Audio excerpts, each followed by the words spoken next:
साथी हैं, मेंबर्स हैं, उसमें जो है कि सम्मिलित कर दिए जाते हैं, जिससे वहाँ पे वहाँ दिखाया गया है कि मतलब बौद्ध के मंदिर में हिंदुओं का भी मंदिर जो है कि वहाँ स्थापित कर दिया जा रहा है, जिससे वहाँ पे हम लोग के विकास में बाधा हो रहा है और वहाँ के मंदिरों को हटाया जाना चाहिए और हमारे बौद्ध विहार को हम लोगों के अपने व्यक्तित्व के व्यक्तियों को देना चाहिए, जिससे हम लोग उसको विकास कर पाएँ।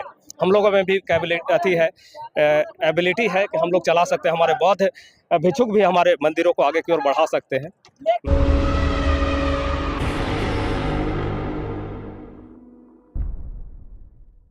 जय भीम, नमो बुद्धाय। मैं काव्य बोध और आप देखना शुरू कर चुके हैं नागवंशी टीवी। इस वक्त मैं पटना के गांधीनगर मैदान के अंदर हूं और आज मैं बता दूं आज 17 सितंबर है, जो बोध गया में तमाम जो 5 लोग बोध एक साथ एकत्रित हो रहे थे, इकट्ठे हो रहे थे आज बोध पटना के गांधी मैदान के अंदर। वहीं की मैं आपको ये लाइव तस्वीरें दिखा सकती हूँ। आप मेरे बैक साइड में देख सकते हैं, तमाम वो लोग यहाँ बैठे हुए आपको दिखाई देंगे इस गांधी मैदान के अंदर। और आज मैं आपको बता दूं एक इतना बड़ा ऐतिहासिक दिन है कि आज ही के दिन जो हमारे बौद्ध भिक्षु हैं धर्मपाल जी, उनका भी आज के दिन जन्म हुआ था, वो भी श्रीलंका के अंदर। और दूसरा मैं आपको बता दूं, जो हमारे पेरियार थे ई रामास्वामी पेरियार जी, जिनका जन्म आज ही के दिन हुआ था, वो भी तमिलनाडु में। और बात करें तीसरे जो वर्तमान में हमारे देश के प्रधानमंत्री तीसरे, आज ही के दिन उनका भी जन्मदिन हुआ है। लेकिन हमारे जो दोनों महापुरुष रहे, उनकी कोई भी अभी तक हमने देखा स्ट्रीम मीडिया में या तमाम पोस्टरों पे कहीं भी उन लोगों का नाम नहीं है, ना ही पेरियार जी का, जिन्होंने कहीं की मनुवाद की हड्डी, जो कहीं रीढ़ की हड्डी तोड़ने का बहुत अच्छे से काम किया कि उनके बाद कोई भी मनुवाद का एक भी भगवान इस धरती पर जन्म नहीं ले पाया। बाकी मैं एक बात बताऊं कि वर्तमान में जो नरेंद्र मोदी का आज जन्मदिन है, उनको तमाम लोग बधाइयां दे रहे हैं, तमाम पोस्टर है, स्ट्रीम मीडिया पर उन्हें बहुत ज्यादा हाईलाइट किया जा रहा है। लेकिन मैं आपको इस गांधी मैदान से लाइव तस्वीरें दिखाऊंगी कि किस तरीके से बोध गया में जो हमारा बौद्ध विहार है या बौद्ध मंदिर है, उसको जिस तरीके से मनुवाद ने मतलब कब्जा कर रखा है उस मंदिर के ऊपर। तमाम यहाँ पर वो लोग उसी बौद्ध विहार के लिए आए हैं कि हमारे जो बौद्ध विहारों को मनुवाद ने पकड़ रखा है या कब्जा कर रखा है, हथियार रखा है, तो कहीं ना कहीं उसे बचाने के लिए तमाम यहाँ पर आज बौद्ध लोग जो बुद्धिस्ट हो चुके हैं अपने, वो सभी लोग यहाँ पर आ चुके हैं। बाकी मैं कुछ लोगों से आपकी बात भी करवाऊंगी, बने रहे मेरे साथ इस वीडियो में और देखते रहे तमाम पटना से लाइव खबरें जो गांधी मैदान से है इस वक्त। और मैं तमाम अभी भंते जी से भी बात कराऊंगी, और भी लोग हैं मैं जिनसे आपकी बात कराऊंगी। और जितना हो सके मेरी इस वीडियो को ज्यादा से ज्यादा शेयर करें करके। और आप मेरे पीछे देख सकते हैं कि मंच लगा हुआ है यहाँ पर all India Buddhist forum and all Buddhist organisation of India की तरफ से। और तमाम मैं उन लोगों से अब आपकी बात कराने जा रही हूँ। वीडियो को ज्यादा से ज्यादा शेयर करें ताकि ये आवाज दूर दूर तक हमारी जा सके। बने रहें वीडियो में। शुरू करूं?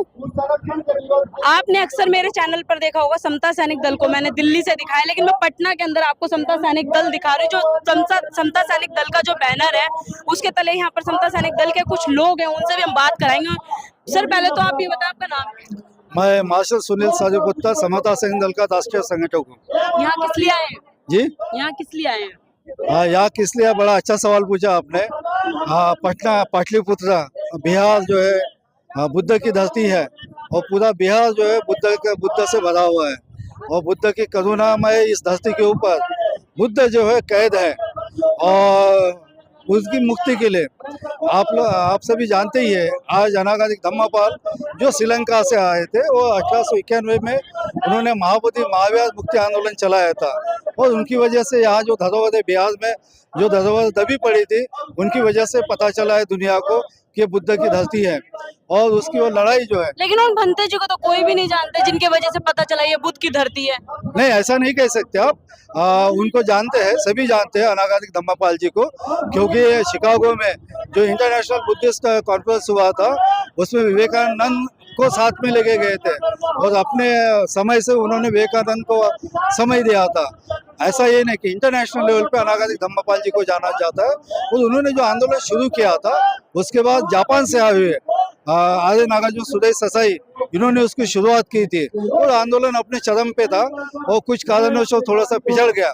वो आंदोलन जो है, कुछ केसेस जो है सुप्रीम कोर्ट में भी है, और अभी ऑल इंडिया बुद्धिस्ट फोरम और ऑल बुद्धिस्ट ऑर्गेनाइजेशन जो है, उनके तहत आकाश लामा जी और बुद्धिस्ट सोसाइटी ऑफ इंडिया, समता सैनिक दल, वो सभी ऑर्गेनाइजेशन जो है वो सभी मिलकर महाबोधि महाव्यास को मुक्त आज एक ऐतिहासिक दिन है कि आज 17 सितंबर है। आज ही के दिन जो भंते जी थे वो पैदा हुए थे। और बात करी जाए तमिलनाडु के पेरियार जी, जो ई रामा स्वामी पेरियार जी थे, आज ही के दिन वो भी पैदा हुए थे। लेकिन वर्तमान सरकार में देखा जाए, जो हमारे नरेंद्र मोदी हैं, आज ही के दिन उनका भी जन्मदिन है। लेकिन उनके जन्मदिन को लोग मतलब स्ट्रीम मीडिया, लोग पब्लिक बैनर तले इतना हाईलाइट किया जा रहा है, लेकिन हमारे जो महापुरुष है उनको नहीं दिखाया जा रहा कहीं भी। देखिए, बाबा साहब ने कहा था कि व्यक्ति पूजा जो है वो खत्म कर देगा आंदोलन को या समाज को या देश को, तो व्यक्ति पूजा को छोड़ दीजिए। ये जो लोग हैं जिनकी जयंती आज है, जिन्हें रामास्वामी पेरियार है या अनागादिक धम्मपाल जी है, उन्होंने विचार दिया है। उन्होंने तथागत के करुणा को, पेरियार जी ने डॉक्टर बाबा साहब आम्बेडकर, इनके विचारधारा को, यानी मानवता के विचारधारा को उन्होंने दुनिया में आगे लाया है। तो उनके जयंती का अपने आप में बड़ा महत्व है। मीडिया में क्या होता है उसको छोड़ दीजिए, मगर ग्राउंड पर एक बात बताइए, हम मीडिया में कैसे छोड़ सकते हैं? जो चीजें हम दिखा रहे हैं, सोशल मीडिया के थ्रू दिखाई जा रही है, वो चीजें तो स्ट्रीम मीडिया पे दिखनी चाहिए, क्योंकि वो तो SC ST OBC के महापुरुष रहे हैं, जिन्होंने इस तरीके से कहें कि जो पेरियार जी की हम बात कर ले, जो पेरियार जी थे, उन्होंने तो मनुवाद की रीढ़ की हड्डी ऐसे तोड़ दी कि जो हर दिन नए देवी देवता पैदा होते थे उनकी नसबंदी कर दी, एक तरीके से देखा जाए, मतलब आज पैदा ही नहीं होते। देखिए, मीडिया जो है 2014 से आप जब देखते हैं कि मीडिया, चाहे प्रिंट मीडिया हो, इलेक्ट्रॉनिक मीडिया हो, सभी किसी के कब्जे में है। कोई तो भी चला रहे हैं, क्योंकि उनके जो मीडिया हाउसेस है, उसके जो मालिक जो है वो उद्योगपति है, बड़े बड़े उद्योगपति है। तो आपसे आप अपेक्षा नहीं कर सकते कि कोई अच्छी बातें जो है, चाहे बहुजन समाज की हो, OBC की हो, शेड्यूल कास्ट, शेड्यूल ट्राइब की हो, या मानवता के लेकर चलने वाले लोगों का कुछ वहाँ दिखेगा, ऐसा भूल जाइए आप। ये जो ग्राउंड लेवल पे आप जैसे मीडिया कर्मी जो है, जो काम कर रहे हैं, मुझे लगता है ये मीडिया सबसे बड़ा है जिसने अपनी ताकत अभी के इलेक्शन में दिखा दी है। सर, क्या कहना चाहेंगे, आज जो वर्तमान सरकार है, जिस तरीके से देखा जाए SC ST के ऊपर इतना शोषण हो रहा है, या कहें बौद्ध विहार है उनको कब्जा किया जा रहा है मनुवाद को, लेकिन फिर भी सरकार वो उनके जो उनके पक्ष में कभी भी अपना फैसला नहीं देती है, बस वो मनुवाद को ही आगे बढ़ाती हुई दिखती है। जी, आप देखेंगे भारत का इतिहास तो इस देश में दो ही लड़ाई लड़ी गई है और दोनों के बीच में संघर्ष रहा है। एक बौद्ध संस्कृति और दूसरा वैदिक संस्कृति। तो जाहिर है एक दूसरे में मतलब रस्सी के चलते रहा है। क्यों एक विचारधारा ये चाहेगा कि उसके विरोधी विचारधारा देश में आगे बढ़े, और इसी का नतीजा ये है कि चाहे उसकी बागडोर नरेंद्र मोदी के हाथ में हो, RSS के हाथ में, और अन्य किसी भी महंत के या फिर और शंकराचार्य के हाथ में हो, वे ये नहीं चाहेंगे कि जिस विचारधारा से हम डिफीट हो चुके थे वह विचारधारा फिर से पुनर्जीवित होकर के हमें फिर से डिफीट होना पड़े। तो आज भी इस आंदोलन की अगर हम बात करते हैं तो 133 वर्ष हो चुके हैं इस आंदोलन को शुरुआत हुए। 1891 में आदरणीय अनागरिक धम्मपाल जी ने इसकी शुरुआत की थी। आज 133 वर्ष हो रहे हैं। बावजूद इसके जिस साल बाबा साहब पैदा हुए थे, जी, जिस साल बाबा साहब पैदा हुए थे उस साल इस आंदोलन की शुरुआत हुई थी। बहुत अच्छा कहा आपने।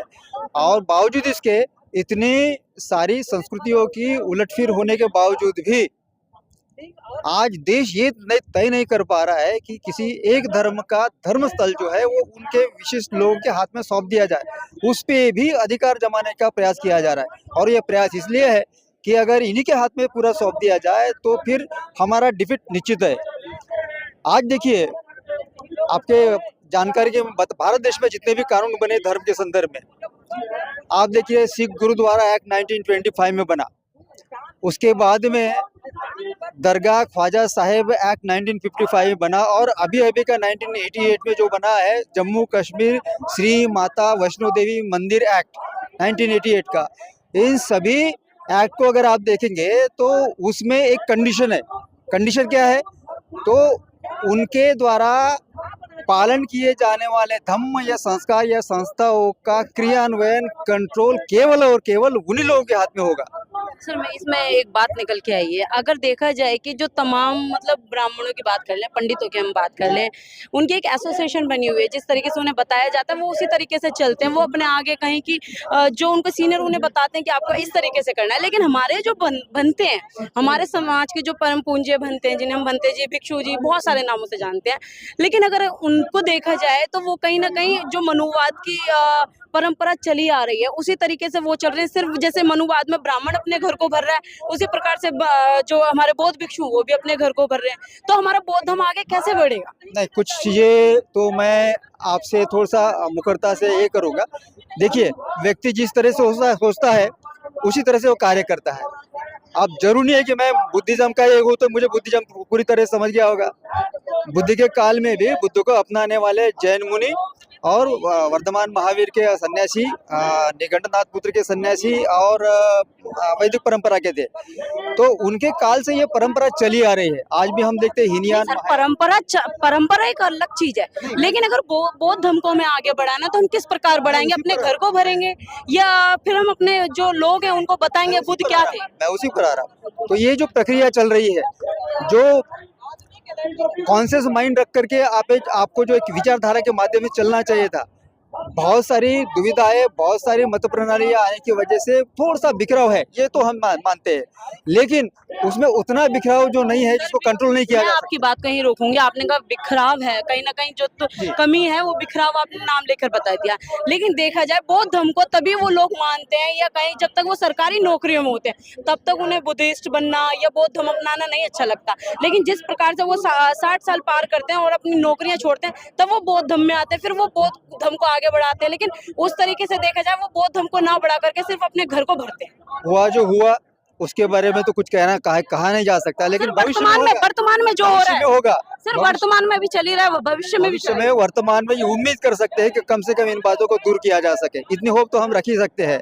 और आज के इस मौसम में, आज के इस मौके पर तमाम देश के जो बौद्ध अनुयायी यहाँ पर इकट्ठा हुए, मुझे लगता है कि वो एक सब प्रण करेंगे कि इसके बाद में आज तक के हमसे जो भी हुआ है उसको छोड़ करके भविष्य में इस महाबोधि महाविहार को हमारे मुक्त करके हमारा कंट्रोल उसके ऊपर स्थापित करेंगे और इसी दिशा में सभी लोग आत्मनिर्भर होकर के प्रयास करेंगे। ये हम जज्बा आज के इस मीटिंग में सभी के सामने रखना चाहते हैं और समता श्रृंखला दल उसके लिए प्रयास कर रहा है। आज समता श्रृंखला दल के माध्यम से तकरीबन 12 राज्यों के लोग यहाँ पर इकट्ठे हुए हैं। आप देख रहे हैं बहुत पीछे पीछे बड़ी बड़ी मस्त बातें चल रही है। तो नतीजा ये है कि जब तक कि आंदोलन नहीं होगा, जब तक कि जन जागरण नहीं होगा, जब तक कि लोग समझेंगे नहीं, जब तक कि चेतना नहीं आएगी, तब तक के इस विचारधारा को आगे बढ़ने के लिए मौका नहीं मिलेगा। मुझे लगता है कि आज 17 सितंबर 2024 का वो दिन होगा जो भविष्य में बुद्धिज्म के इतिहास को एक नई दिशा देगा। चलिए, कहाँ से आए हैं? हम पटना से आए हैं, मोकामा से। मेरा नाम विद्यार्थी मुकेश चंद्र है और हम लोग जो है कि लगभग 100 छात्रों से यहाँ इस आंदोलन में सम्मिलित हुए हैं, जिसमें हम लोग जो है कि चाहते हैं कि हमारे जो मंदिर है बोध गया वो हम लोगों का हाथ में दिया जाए और बेटी एक्ट को समाप्त किया जाए। तो बोध गया लिया किसने सर अभी तक? या वहाँ पे जो है ब्राह्मण के भी जो है मेंबर्स हैं उसमें जो है कि सम्मिलित कर दिए जाते हैं, जिससे वहाँ पे वहाँ दिखाया गया है कि मतलब बौद्ध के मंदिर में हिंदुओं का भी मंदिर जो है कि वहाँ स्थापित कर दिया जा रहा है, जिससे वहाँ पे हम लोग के विकास में बाधा हो रहा है और वहाँ के मंदिरों को हटाया जाना चाहिए और हमारे बौद्ध विहार को हम लोगों के अपने व्यक्तित्व के व्यक्तियों को देना चाहिए, जिससे हम लोग उसको विकास कर पाएँ। हम लोगों में भी एबिलिटी है कि हम लोग चला सकते हैं, हमारे बौद्ध भिक्षुक भी हमारे मंदिरों को आगे की ओर बढ़ा सकते हैं। मैं इतना ही कहना चाहता हूँ। ये तमाम वो समता सैनिक दल के लोग थे जिनसे हमने बात करी कि बोध गया का जो मंदिर है उस पर भी किस तरीके से ब्राह्मणवाद ने, मनुवाद ने कब्जा किया हुआ है। बाकी मैं यही कहना चाहूंगी कि जितने भी बुद्धिस्ट हैं वो प्रॉपर बुद्धिस्ट बने, क्योंकि दो नावों में कभी भी सवार होकर के आप नहीं आगे बढ़ सकते हैं। और तमाम जो लोग मेरी इस वीडियो को देख रहे हो, मैं यही चाहूंगी कि इस वीडियो को ज़्यादा से ज़्यादा शेयर करें ताकि हमारे समाज की आवाज़ दूर दूर तक जा सके। बाकी आप मेरे चैनल पर अगर नए हैं तो चैनल को सब्सक्राइब करें, वीडियो को लाइक करें और वीडियो को ज़्यादा से ज़्यादा शेयर करें। धन्यवाद।